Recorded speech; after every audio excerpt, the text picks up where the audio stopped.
And I, harried by the tempest of the world's turmoil and stress, knowing not who was my father, knowing not who was my mother, and a slave to no caress, towered like a branch, the topmost, of an unpruned, of an ageless, of a barren shady tree.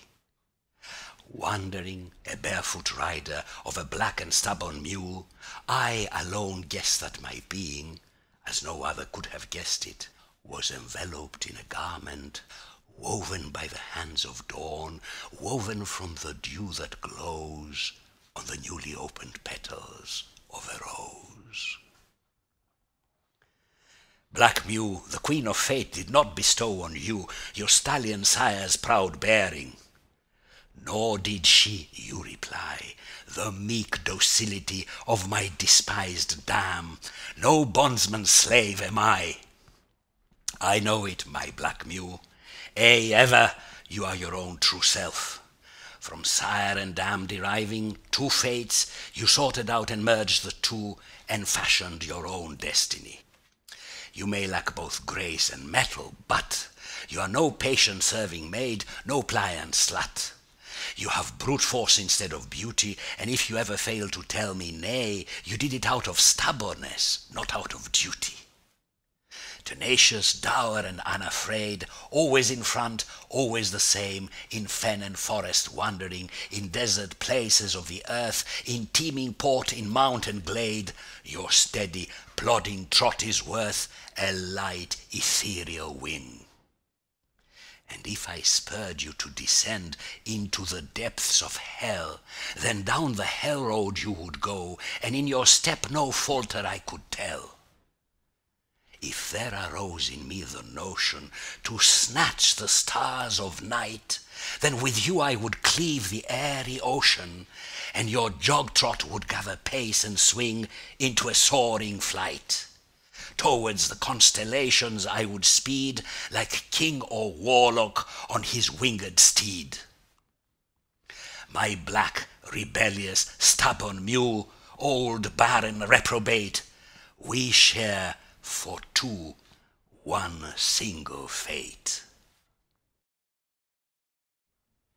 With waving arms and hands like a warrior's weapons, with hair upon the wind like a soldier's banner, I seemed to be forever starting out for battlefields in distant lands and distant cavalcades.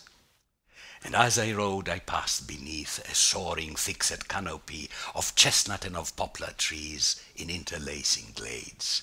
Then I would urge my coal-black mule, and riding, ever riding, I stood upright upon her back, to pass beneath and touch that lofty vault of leaves.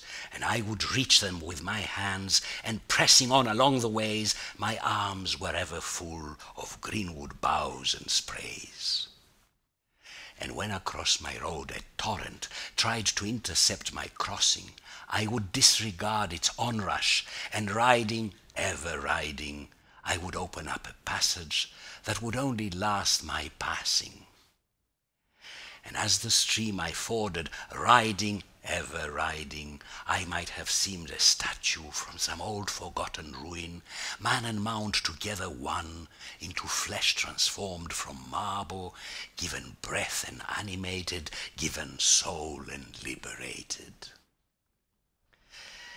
Then my mind seemed like a monarch over lands and over peoples, master of all hopes and fears, wearing on his brow for emblem the coronet of the spheres. Gypsy people, footloose and apart, no hut, no house, no home ever halted your unending, age-long pilgrimage. Schooners of the hills and dales, there they are, your tireless mules, with your tattered tents for sails. Palaces and temples, see them, in an eye blink up they go. They are raised, then struck and folded, they are gone, unmade, dismantled. As to nothingness sinks also, after building, after rising, all that thought shapes here below. for the gypsy is no house slave. Like ourselves, our house has wings. Where we go, our house must follow, faithful to our beck and call. It obeys us as its master. We have never been its thrall. I say to you, I, set apart among a people set apart. Neither house, nor hut, nor tent have I. In creation's mighty palace, I have but one roof, the sky. A night's lodging is to me a hollow in an ancient tree, or the lee side of a boulder is enough to rest the clamour of my life's course for a moment. And a ruin is enough for me to bed weaving the stuff of dreams into a golden crown. Or else a burrow deep and dry into the earth dug down, a burrow snug in which to lie, and looking on dawn's face to turn with godlike unconcern, then wait to greet the summer noon with a cicada's merry tune. And I, amid the turmoil and the tempest of the world, I felt something that raised me, alone and set apart, above the tempest of the world and all its storm and shock. And it was not the upstroke of a wing, nor the upthrusting of a hand, nor even a tall tower or a rock. No, it was by some other road or stair. The peak I reached was in some far elsewhere. It was like a golden vision in a dream without an end, in a dream not of this earth, which had its impulse far away. It was like a light expanding ever higher, into a newer element, more ethereal than the ether, more glorious than fire. Thus raised among the highest, among the set apart, was I the set apart.